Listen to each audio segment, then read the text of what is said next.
안녕하세요. 마침 비가 오길래 제가 비 오는 날 파혼을 했던지라 그날의 일이 생각나서 글을 써보려고 합니다.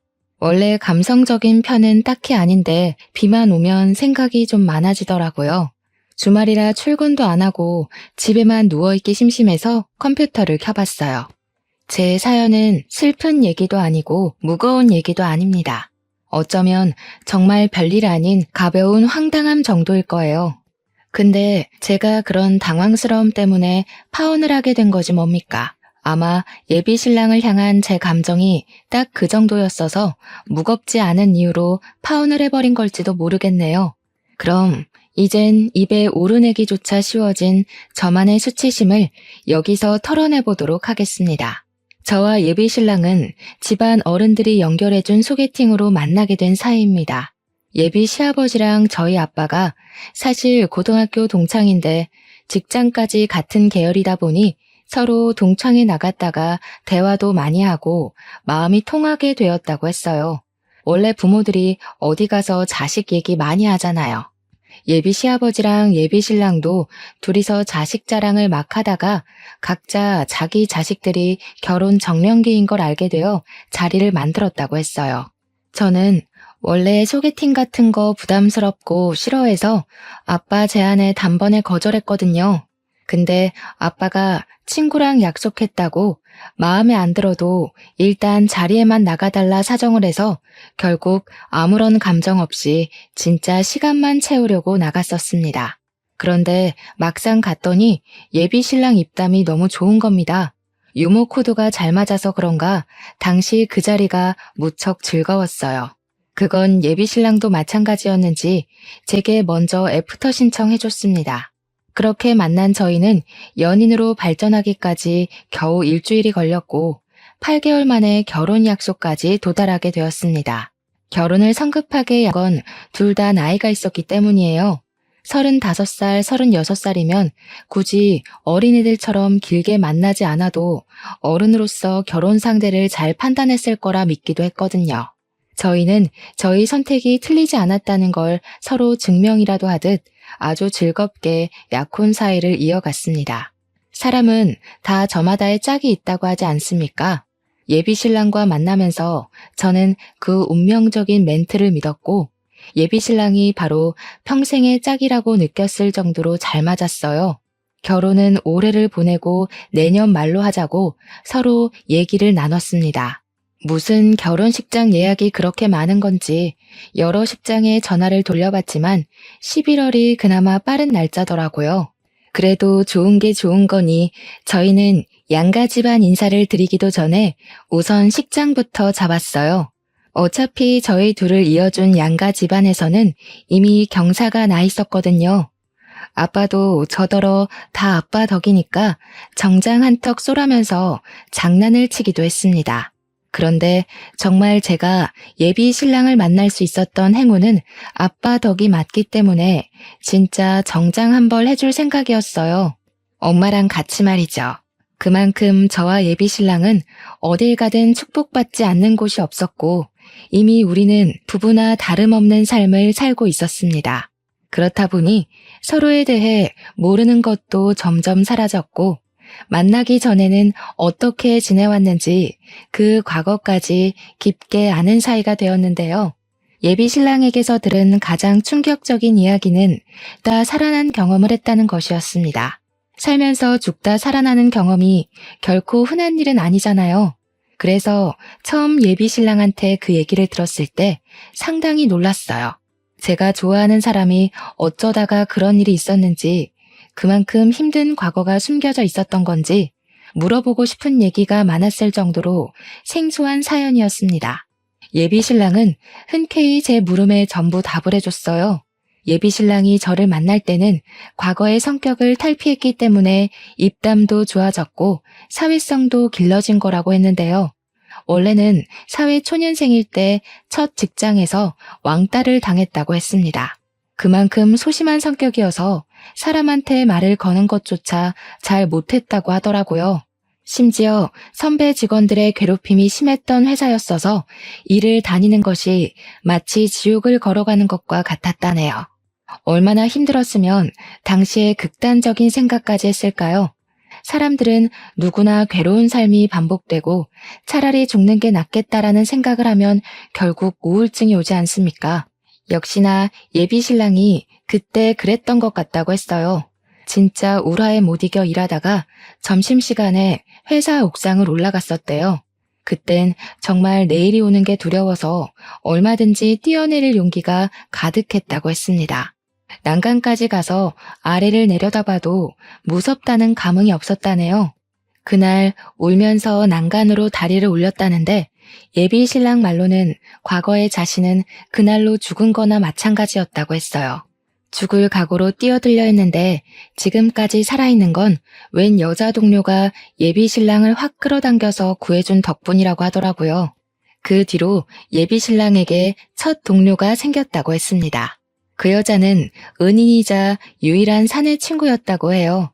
그렇게 예비 신랑은 그 은인에게 울면서 힘들었던 고민을 다 털어놓았고 놀랍게도 우울증을 극복해 나갔다고 합니다.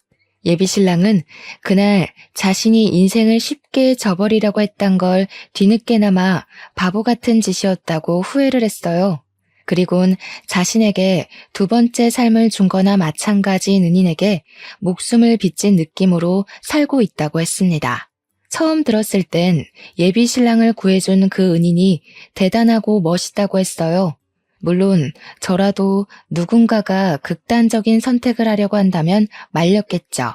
누가 했든 사람 목숨을 구한 건 일단 멋진 일이라고 생각했습니다. 그리고 두 번째 들었을 땐 아무리 들어도 그 여자 참 존경스럽다 생각했어요. 이후 세 번째 들었을 땐 각박한 세상에 그런 귀한 사람은 어떻게 만날 수 있나? 그런 은인을 만나는 것도 참 행운이다라고 생각하며 예비 신랑을 부러워했죠. 그런데요, 이미 수십 번 들어서 알고 있는 얘기 계속 들으면 솔직히 점점 무감해지지 않나요? 아무리 감동적인 경험이었다고 해도 한 번 얘기했으면 그 다음부터는 제가 필요에 의해서 알아서 떠올리고 감격할 텐데 남편은 어느 순간부터 시도 때도 없이 그 은인 얘기를 하기 시작했습니다. 제가 묻기 전에는 함부로 말할 사연이 아닌 것처럼 은인 사연을 꽁꽁 마음에 담아두고만 있더니 제가 한 번 언급하니까 그때부턴 가족보다 더 자주 언급하더라고요. 심지어 본지 오래된 사이도 아니었고 자주 만나는 것 같았습니다. 저랑 결혼 약속까지 하며 길게 만나오면서 한 번도 예비 신랑한테 여자 만난다는 말은 딱히 들은 적이 없거든요. 솔직히 내 신랑 될 사람이 자꾸 딴 여자 얘기하면서 칭찬하고 자랑하는데 어느 예비 신부가 기분이 좋겠습니까? 한두 번도 아니니 말이죠. 근데 이런 질투는 하는 게 아니라고 생각을 해서 참았어요. 그 여자가 예비 신랑 생명을 구해준 은인이라잖아요.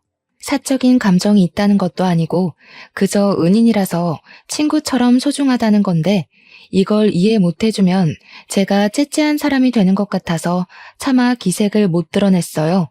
예비 신랑이랑 저는 정말 찰떡궁합 관계인데 알지도 못하는 여자 때문에 그 사이를 망치고 싶지 않았거든요. 그래서 내버려뒀더니 예비 신랑은 점점 제가 편한가 봐요. 저랑 있다가도 그 은인 전화가 오면 바로 자리를 떠서는 그 여자와 하하호호 큰 소리로 통화를 하고 돌아오더라고요. 제 말까지 끊고 간다니까요. 도통 이해해주려고 해도 질투를 넘어 서운하기까지 하는데 이걸 이렇게 참는 게 맞을까? 그때부터 남모를 고민을 무척 했어요. 예비 신랑한테 적당히 하라고 눈치도 준 적 있었습니다. 은인인 건 알겠는데 뭐 그런 사소한 얘기까지 나눌 정도로 친해? 자기 통 그 사람이랑만 전화하는 것 같다? 그렇게 자주 만나면 없던 마음도 생기겠어. 그래 보여? 우리가 좀 친하긴 해. 나는 무슨 고민 생길 때마다 수영이 찾잖아. 수영이가 고민 상담을 진짜 잘해주거든. 내가 무슨 복이 있어서 이런 친구가 다 생겼나 몰라? 다른 친구는 다 잃어도 수영이랑은 평생 인연 이어갈 거야. 저렇게 좋은 친구라고 떵떵거리는데 제게 아무리 눈치를 줘봤자 자랑만 더하지 저만 피마르는 기분이라 그마저도 그만뒀습니다.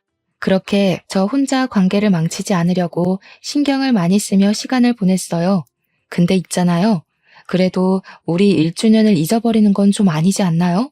물론 기념일을 안 챙기는 사람들 있지 않냐고 할 수도 있겠죠. 하지만 발렌타인데이, 화이트데이, 100일 기념에 우리 부모님 생신까지 다 기록해서 챙기는 양반이 1주년을 모른다는 게 이해 가시나요? 기념일을 잊어버릴 사람이 아닌 걸 알기 때문에 변한 것 같은 예비 신랑한테 서운함을 느낀 거예요. 저는 1주년이라서 전날부터 들떠 있었고 미리 사놨던 예비 신랑 선물을 다시 점검하기까지 했습니다.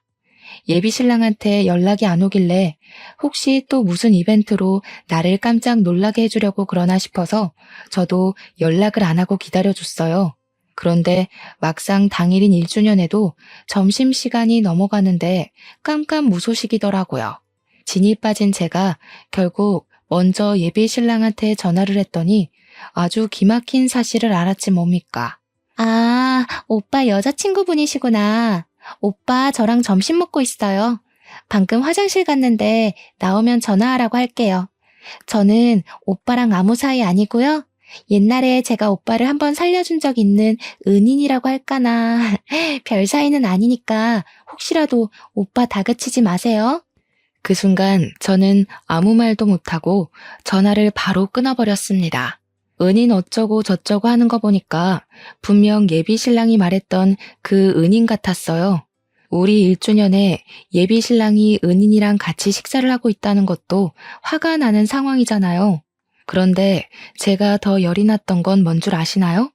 제가 둘을 두고 어떤 사이라고 오해한 적도 없는데 자기가 뭐라고 제 신랑한테 마치 뭐라도 되는 것 마냥 우리 오빠 혼내지 마세요. 이러는 게 어이없다는 겁니다. 꼭 둘이 무슨 사이 같잖아요. 저 두고 딴 여자랑 바람 피는 것 같지 않습니까?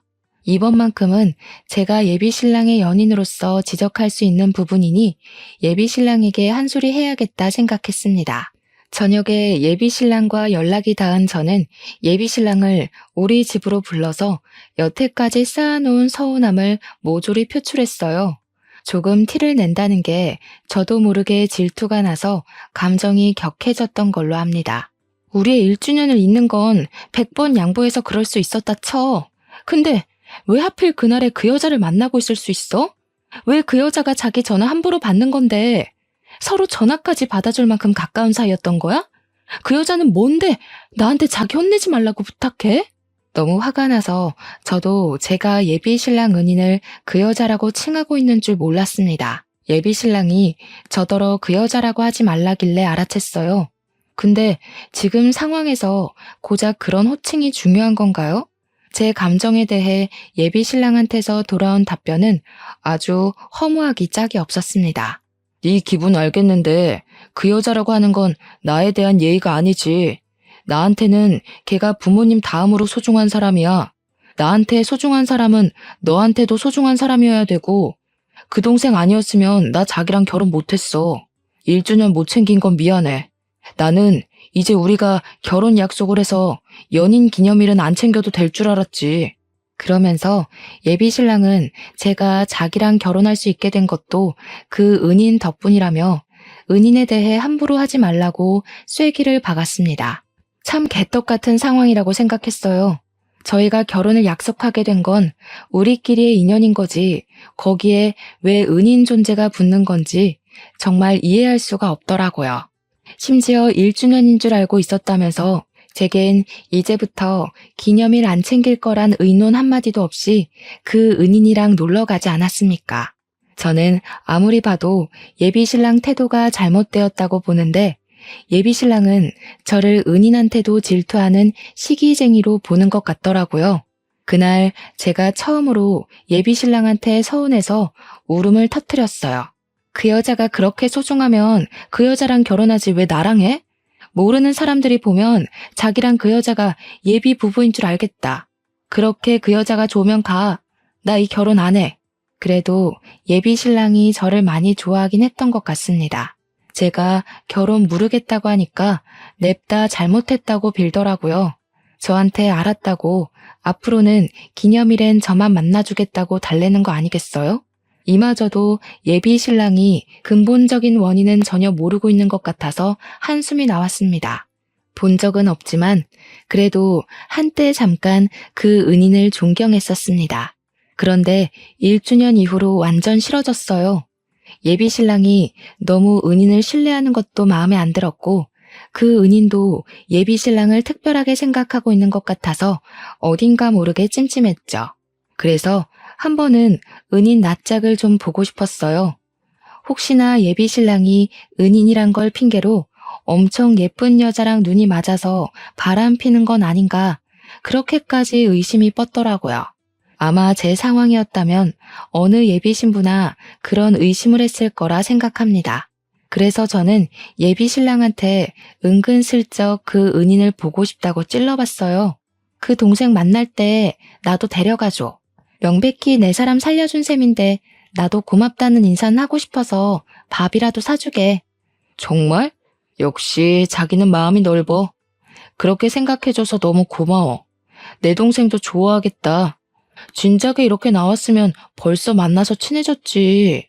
난 또 자기가 속 좁게 이런 사이도 이해 못해주는 사람인 줄 알고 고민 많이 했잖아. 예비 신랑은 진짜 은인 때문에 자기 나름대로 저와의 결혼을 아주 살짝 고민하긴 했던 것 같습니다. 그 말이 또 서운했지만 의외로 은인 같이 보자는 제 말에 예비 신랑이 너무 좋아해 주길래 바람을 피는 건 아닌 것 같아서 좀 어리둥절했어요. 그럼 진짜 은인이라는 이유만으로 그렇게 가까이 지냈던 걸까요? 예비 신랑 반응이 너무 순수해서 갑자기 제가 정말 의부증이라도 온 여자처럼 오버했다고 느껴진 거 있죠. 어쨌든 이왕 이렇게 돼버린 거 은인에 대한 궁금증은 여전히 풀리지 않아서 결국 은인과 날짜를 잡게 되었고 저는 예비 신랑이 그렇게 자랑하던 은인을 처음 대면하게 되었습니다. 제가 상상했던 예쁘장한 미모의 여성일 거란 예측과 달리 은희는 대학 시절 씨름을 했을 정도로 체격이 좋은 듬직한 여자였어요. 목소리는 천상 여자인데 키가 175cm 정도 되어 보였고 보디빌딩 준비하냐고 물어볼 뻔했을 만큼 몸은 우락부락했습니다. 제 예비 신랑도 한 체격하는데 그런 예비 신랑이랑 체격이 전혀 차이가 안 날 정도로 남자 같은 몸을 가지고 있는 여자였어요. 그래서 첫인상만 보고 속으로 100만 번 안심했습니다. 예비 신랑 이상형이 마르고 아담하고 여리여리한 여자라는 걸 알기 때문에 그런 이상형과 상극인 여자랑 바람 피울 가능성이 적다고 봤거든요. 그런데 말이에요. 희한하게 같이 식사를 할수록 그 은인이 저한테 묘한 신경전을 벌이려는 게 느껴지더라고요. 제가 우리 신랑의 예비 신부인데 제가 뻔히 보고 있는 거 알면서도 예비 신랑이 좋아하는 음식을 젓가락으로 집어다가 건네주기도 했고 물도 따라주면서 지극정성으로 제 신랑을 챙기고 있었습니다. 그러면서 일부러 저를 이상한 사람 만들고 싶었던 건지 웃는 것 같지도 않은 웃는 얼굴로 슬쩍 찔러보는 거 있죠. 설마 이런 걸로 질투하는 사람 아니죠? 우리 오빠 속 좁은 여자는 안 좋아하는데. 하긴 오빠가 고른 여자니까 속이 좁지는 않겠네요. 저희가 워낙 남매같이 지내서 이런 건 아무런 감정 없이 하거든요. 질투할 필요 없어요. 어차피 오빠랑 결혼 약속까지 했는데 뭐가 불안해요? 저는 그런 은인의 행동에 대해서 뭐라고 지적한 적이 없거든요. 그런데 굳이 안 해도 될 말을 하잖아요. 심지어 말투도 어딘가 모르게 불량스러웠습니다. 일부러 예비 신랑 귀에 제가 예민한 사람으로 찍히길 주문하는 것 같은 느낌이랄까. 여기서 제가 아무 말도 안 하고 웃으며 장단 맞춰주면 왠지 훗날에 아주 후회가 될 것 같더라고요. 또 저 은인이 저를 만만하게 볼 것 같기도 했고요. 그래서 저도 안 참고 한마디 덧붙여 말했습니다. 그럴 리가요. 딱 보니까 남매 사이 같은데요. 또 다르게 보면 형제 사이 같기도 하고요. 장난. 제 신랑이 눈이 높아서 웬만한 여자는 여자로 안 보거든요. 제 신랑 취향은 제가 제일 잘 알아서 라이벌로 보고 안 보고는 이미 첫인상에 결정나요. 그래서 제가 신랑 믿고 결혼하는 거잖아요. 그 말씀은 약간 실례 같은데요. 지금 제 인상이 별로라고 돌려가시는 건가요? 아무리 그래도 초면의 얼굴 지적은 좀 선 넘은 거 아닌가요? 그렇게 들렸나요? 그런 의도는 아니었는데.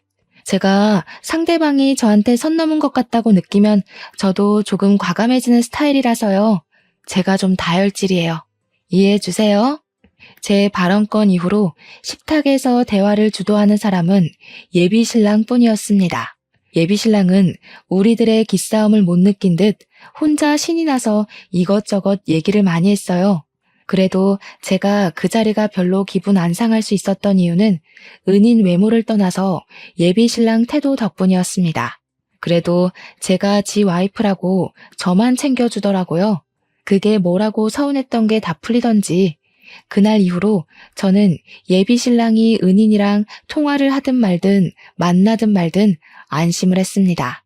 신경 쓰이던 걸 해결하고 나니까 왜 진작에 은인 얼굴 한번 보자고 안 했을까? 지난날에 제가 바보 같기만 하더라고요. 그렇게 저는 결혼식까지 기분이 깃털 같기만 했습니다. 하지만 이건 그저 태풍의 눈과 같은 순간이었던 거예요. 문제의 근원은 예비 신랑에게서 발생이 되었습니다. 저희가 결혼을 한 달 남겼을 때 예비 신랑이랑 같이 평소처럼 예비 신랑 집에서 저녁을 먹었는데요. 그때 예비 신랑이 진짜 세상에서 가장 황당한 부탁을 하더군요. 자기야. 혹시 크게 별일 없으면 우리 결혼식 좀 미룰까? 내가 그때쯤 아주 중요한 사정이 생겨서 웬만하면 옮겼으면 좋겠는데. 때 밥을 먹다가 체하는 줄 알았습니다. 결혼 한 달 남기 전만 해도 아무런 문제 없이 결혼식 준비를 잘해왔던 우리였는데 갑자기 왜 결혼을 미루자고 하는 건지 무척 당황스러웠어요. 내 은인 동생 알지? 걔가 우리 결혼하는 전주에 결혼을 하게 됐다네. 우리 결혼하는 날에는 신혼여행을 가 있어서 참석이 어려울 것 같아서 괜찮을까? 괜찮겠어요? 예비 신랑은 지금 이걸 이유라고 떠벌리는 걸까요? 이미 청첩장까지 다 뿌려진 마당이었고 상견례도 마친 상태였습니다. 결혼식이 어디 장난입니까? 미루는 이유가 가족상도 아니고 가족 병환도 아니고 단지 그 은인이 불참이라서 미루자니요. 무슨 뚱딴지 같은 소리야. 우리 그 식장도 어렵게 잡았어. 이미 계약금이랑 전체 비용 다 지불했는데 뭘 미뤄? 못 오면 그냥 오지 말라고 해. 아니면 자기가 객검한 축의금을 받지 말던가. 나한테 얼마나 중요한 애인지 알잖아. 나랑 수영이 관계 이해해주는 거 아니었어? 내가 오죽했으면 너한테 이런 부탁을 하겠냐. 나도 어렵게 잡은 식장 예약 파기 안 하고 싶지. 근데 우리가 식 하나 못 올린다고 부부가 아니야? 요즘은 혼인신고 먼저 하고 나중에 여유 있으면 식 올리는 커플들도 있더라. 자기가 좀 이해해주라. 나한테 중요한 동생이잖아. 나는 안 중요한 사람이야? 신부 사정은 안중에도 없고 생판 남인 사람 사정에 우리 결혼식을 맞추는 게 말이 된다고 생각해? 왜 그 여자 하나 때문에 우리 식구들이랑 자기 집안 식구들까지 다 기다려야 돼? 난 도무지 이해가 안 돼. 날짜 바꾸면 나 결혼 안 해. 야, 너만 이해해주면 어른들은 내가 잘 설명할 수 있어. 아무리 그래도 식장에 신부 없는 게 말이 되냐? 그 여자 못 온다고 예식 날짜 바꾸는 건 말이 되고 잘 나가다가 갑자기 왜 말도 안 되는 고집을 부려? 식장은 뭐라고 취소할 건데 그 여자 불참이라서 미루게 됐다고 할 거야? 이 와중에 예비 신랑은 또 자기 은인한테 그 여자라 얘기하지 말라는 소리를 했습니다. 그러면서 자기한테 나도 물론 중요하긴 한데 은인의 존재는 좀 다른 개념으로 소중하다고 하더라고요. 저랑 은인이랑 근본이 다르기에 소중한 가치를 서로 비교할 수 없다면서 말도 안 되는 소리를 짓거렸어요. 그날 저는 식사 자리 내내 식장 미루자고 저를 설득하는 예비신랑과 아주 크게 싸웠습니다. 물론 일방적으로 저만 큰 소리를 내긴 했어요. 예비신랑이 고집하는 이유가 너무 화가 나잖아요. 그래서 저는 식장 날 바꾸는 순간 파혼이라고 얘기를 하고서 저녁도 다 못 먹고 나와버렸습니다. 그렇게 예비신랑이 고집을 굽힐 때까지 연락을 안 할 생각이었어요. 그렇게 한동안 예비신랑을 찾지도 않았는데 더 당황했던 건 뭔 줄 아십니까? 저는 솔직히 제가 이만큼 화를 냈으면 그만 어처구니 없는 고집을 꺾고 저한테 사과를 할 거라 생각했어요. 그런데 예비신랑도 저랑 똑같이 연락도 안 하고 저를 찾지도 않는 겁니다. 그 은인 때문에 결혼식 미루고 싶다는 게 정말 진심이고 반드시 그러고 싶은 듯 했습니다. 그럴수록 저는 더 화가 날 수밖에 없었어요. 처음으로 예비 신랑과의 결혼을 고민할 정도였죠. 더 이상 별 상관없을 줄만 알았던 은인의 존재가 다시 제 발목을 잡을 줄은 상상도 못했습니다. 이미 인상도 어떤지 다 본 마당에 예비 신랑 타입이 아니라서 질투가 전혀 안 났는데 예비 신랑이 상상 외로 그 은인을 생각해 주는 것 같아서 또다시 질투가 나는 거 있죠. 결혼 전에도 말 안 되는 이유 때문에 스트레스가 이렇게 확 오는데 이게 결혼하고 나서도 안 그럴 거란 보장이 없지 않습니까? 갈수록 저는 예비 신랑으로부터 마음이 멀어져 갔고 이 결혼에 대해 포기의 감정이 점차 피어올랐어요. 그렇게 드레스 예약했던 것도 취소를 하게 되었습니다. 파혼이 왔다 갔다 하는 마당에 드레스 피팅해서 뭐 하겠습니까? 결혼을 해서 더 행복하게 살 거란 기대는 결국 결혼식 코앞에서 무너져 버린 셈이 되어버렸어요. 누가 저를 예비 신부라 보겠습니까? 직장만 가면 저더러 예비 신랑이랑 싸웠냐고 묻더라고요. 싸운 이유마저 너무 쪽팔려서 누구한테 털어놓지도 못하고 그냥 혼자 삭힐 수밖에 없었어요. 그렇게 며칠간 우울로 시간을 보내고 있을 때였습니다. 제 번호를 어떻게 알았는지 그 은인한테 전화가 온 거 아니겠습니까? 예비 신랑에 대해 얘기할 게 있다면서 만나자는 연락이었어요. 제가 왜 예비 신랑 은인이랑 단둘이 만나야 하는지 이해 안 되었어요. 이 상황에서는 굳이 더 불필요하지 않나 생각이 들었죠. 하지만 그땐 그냥 한 번 더 만나보고 싶었습니다. 제가 못 봤던 예비 신랑과 그 여자의 내막을 더 파악할 수 있을까 싶기도 했고, 둘만 있을 땐 그 여자가 어떤 태도로 나올지도 궁금했거든요. 그래서 만나러 갔더니 예비 신랑뿐만이 아니라 인연까지 쌍으로 엿먹일 작정인가 보더라고요. 그쪽이랑 오빠랑 한동안 안 만났다는 거 알아요. 그동안 제가 오빠 옆에 있으면서 매일 위로해줬거든요. 오빠가 참 좋은 사람인데 많이 울었어요. 그쪽이 혼자서 마음 편하게 쉬는 동안 오빠가 얼마나 힘들어했는지 알아요? 그래서요? 그쪽도 곧 결혼한다면서 남의 신랑이랑 매일 같이 있었던 게 뭐 자랑이라고 사람까지 불러서 얘기를 해요. 저한테 뭐라도 자랑하려고 나온 거면 그 뒤로 제가 어떻게 나올지도 감당하셔야 될 거예요. 은희는 제 말에 전혀 타격을 입지 않은 얼굴이었습니다. 그저 비장하게 제 앞으로 초음파 사진 하나를 건넸어요. 저는 그걸 손대지 않고 눈으로만 보면서 머릿속으로 이미 상황 파악을 끝내버렸죠.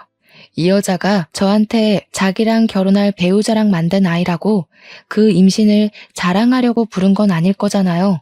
딱 보니까 이 여자가 저를 부른 이유가 뭔지 여자 말을 듣기도 전에 이미 알겠더군요. 오빠 아이예요. 두 분 파혼해주세요. 오빠가 결혼식 날짜 미루자고 했죠? 그건 이거랑 관련 없어요. 오빠한테 알리기 전에 그쪽 먼저 보자고 한 거거든요. 그쪽이 먼저 오빠한테 파혼 통보해주면 좋겠어서 보자고 했어요. 오빠는 마음이 약해서 이별 고할 용기가 없는 사람이라서요. 잠깐이나마 저는 할 말을 잃고 그 여자를 가만히 쳐다보기만 했습니다. 역시나 여자의 직감은 무시하면 안 되는 게 분명한가 봐요. 저는 여태 설마 예비 신랑이 저런 여자랑 바람을 피겠어? 라고 생각했습니다. 예비 신랑은 항상 그 여자를 딱 은인으로만 대했고 저를 그 여자 앞에서 자랑까지 했었거든요. 자기 신부 예쁘지 않냐고 말이죠. 제 눈으로 분명히 저 여자 상판떼기를 직접 받고 같이 시간을 보내면서 의심이란 의심은 다 풀렸었습니다. 근데 이게 뭔 개 같은 상황이랍니까? 제 예비 신랑이라고요? 서로 결혼도 하기 전에 각자의 배우자 몰래 잠을 잤다는 거잖아요, 지금. 이건 엄연히 바람이고 약혼 관계에 바람을 피면 그것도 소송 처리가 되는 법안입니다.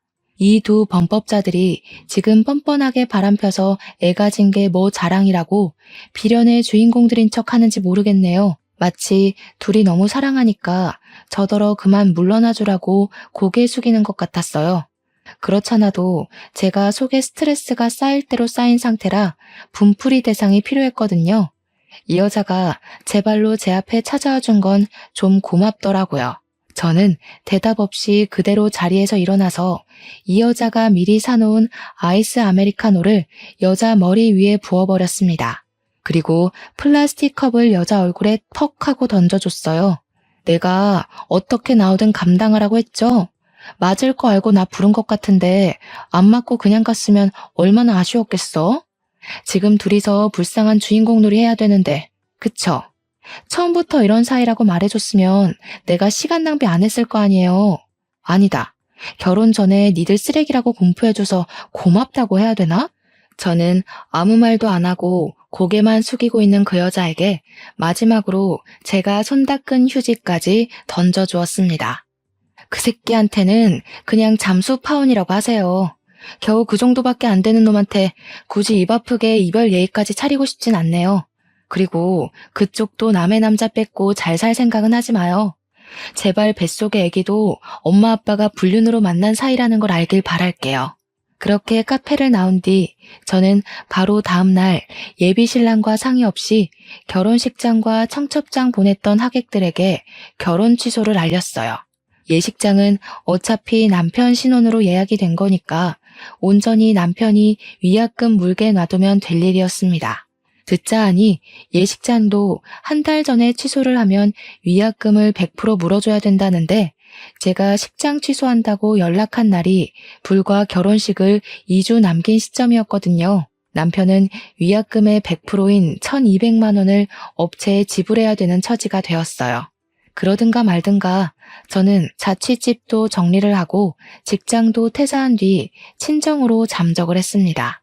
아니나 다를까 며칠 뒤에 한참 낮잠을 자다 일어났는데 식장 업체에서 연락을 받은 건지 예비 신랑한테 문자 잔뜩 와 있더라고요. 더도 말고 덜도 말고 말하기 귀찮아서 저는 간결하게 파혼하자라고만 문자를 보냈는데요. 연달아 오는 답장 내용은 저를 좀 당황하게 만들었습니다. 예비 신랑이 그 여자한테 사기를 당했다고 하더라고요. 무슨 뚱딴지 같은 소리지 싶어서 계속 오는 문자를 읽었더니 그 여자가 결혼한다고 했던 소식은 개뻥이었고 그저 저랑 예비 신랑 사이에 균열을 일으키기 위해서 모든 일을 꾸몄던 거랍니다. 말이 안 되잖아요. 불과 얼마 전만 해도 그 여자가 저를 찾아와서 초음파 사진을 보여줬습니다. 남의 남자 뺏는 주제에 대단한 사랑이라도 하는 척 예비 신랑을 향한 마음을 엄청 고백했다고요. 그런데 느닷없이 사기라니요?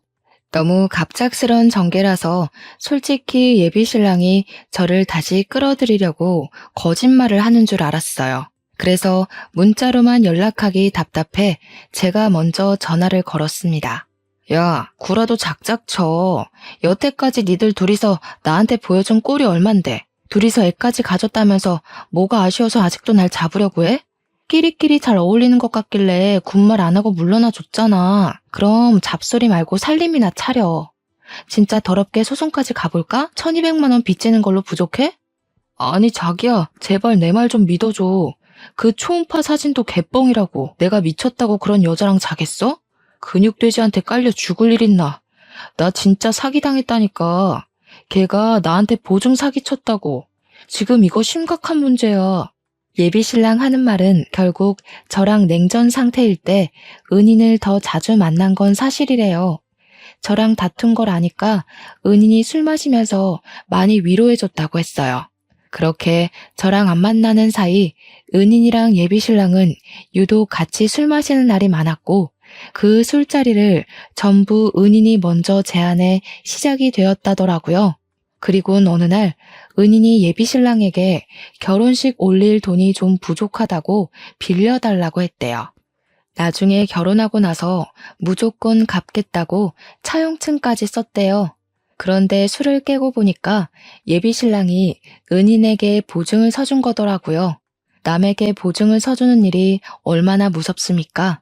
보증 때문에 인생이 뒤바뀌고 목숨이 오가기도 하잖아요.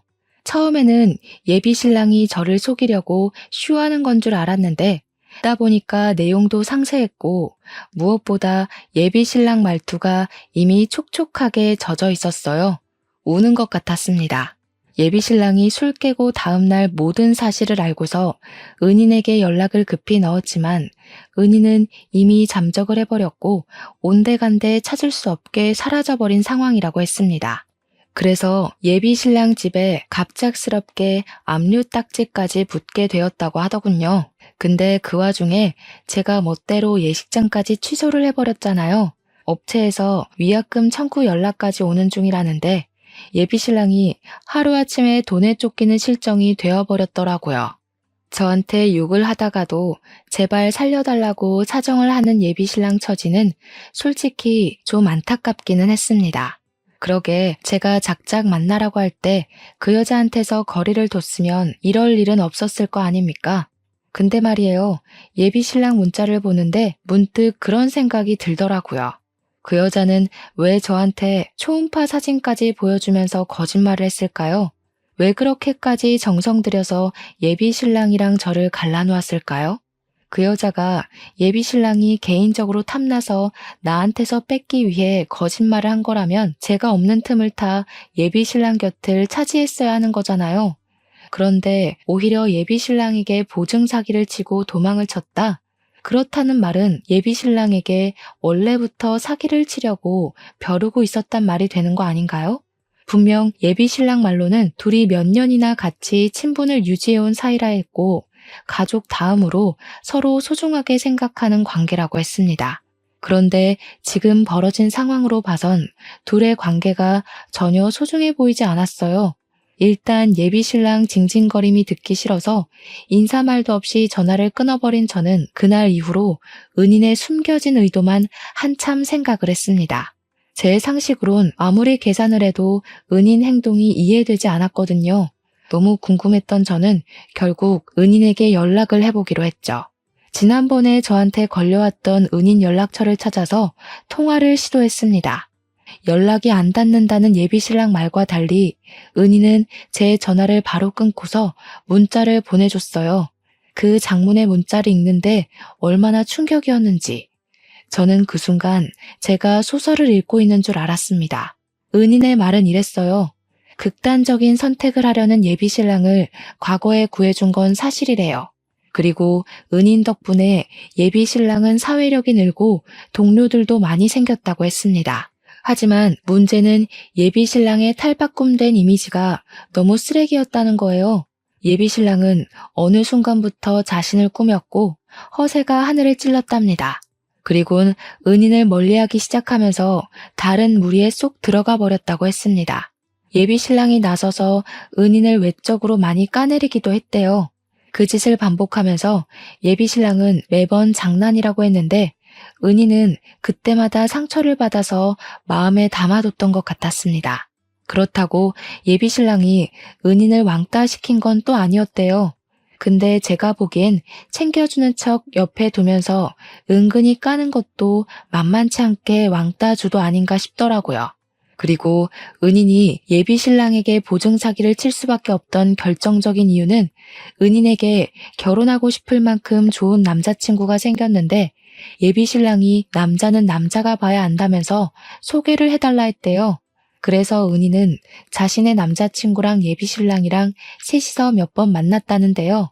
만날 때마다 예비신랑이 은인을 외적으로 까내려서 결국 은인 남자친구 되는 사람이 은인에게 이별을 통보했다고 합니다. 결혼까지 할 정도는 아니라면서 도망치듯 작별을 고한 것 같더라고요. 그래놓고 예비신랑이 은인한테 위로한다고 했던 말이 언젠가는 그렇게 네 외모 때문에 떠날 놈이었다. 그게 다였다고 했습니다. 그래서 그동안 쌓인 불만까지 결국 폭발하고만 은희는 마음에 복수심을 키웠고 예비신랑이 결혼할 여자를 데리고 나타날 때까지 예비신랑과 둘도 없는 절친이 되려고 노력했답니다. 예비신랑 비위 맞추느라 너무 힘들었다고도 적혀 있더라고요. 그렇게 예비신랑이 자기를 굉장히 신뢰할 만큼 만든 뒤 꼭 밑바닥을 치게 할 거라고 장기 계획을 세워온 거라 했어요. 그러면서 문자 마지막 줄에 은인이 저한테 사과 멘트를 남겼었습니다. 제 앞길까지 망치고 싶진 않았는데 자기 개인적인 복수 때문에 기대했을 결혼을 방해해서 미안하다고 말이죠. 저는 오히려 제가 은인에게 사과를 해야 된다고 생각했습니다. 은인 덕분에 제 예비 신랑이 개쓰레기란 걸 알았고, 또 제가 은인의 사정을 몰라서 은인에게 막대했던 게 미안하더라고요. 심지어 예비 신랑한테 이미 외적으로 많이 상처받았던 은인에게 저 또한 예비 신랑과 마찬가지로 첫 만남에서 은인의 외모를 돌려서 공격했잖아요. 미치게 후회가 되었고 제 자신이 너무 속 좁았다는 걸 알아서 창피했습니다. 그래서 저는 은인에게 진심으로 사과의 문자를 보냈어요.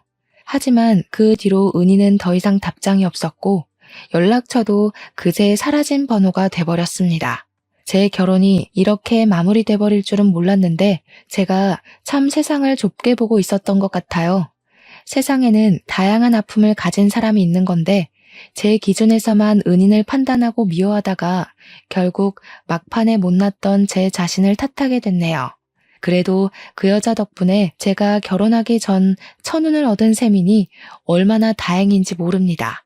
저는 예비 신랑에게 장문의 문자를 마지막으로 보내고 1년 남짓한 관계를 깔끔히 정리했어요. 그냥 그렇게 좋아하는 은인을 위해 보증 서준 건데 뭐가 그리 억울하냐? 네가 인생 쓰레기처럼 살아서 대가받는 거니 식장 취소된 거 분하면 비혼식이라도 열어라. 앞으로 망한 네 인생 보듬어줄 여자는 네 엄마밖에 없을 거다.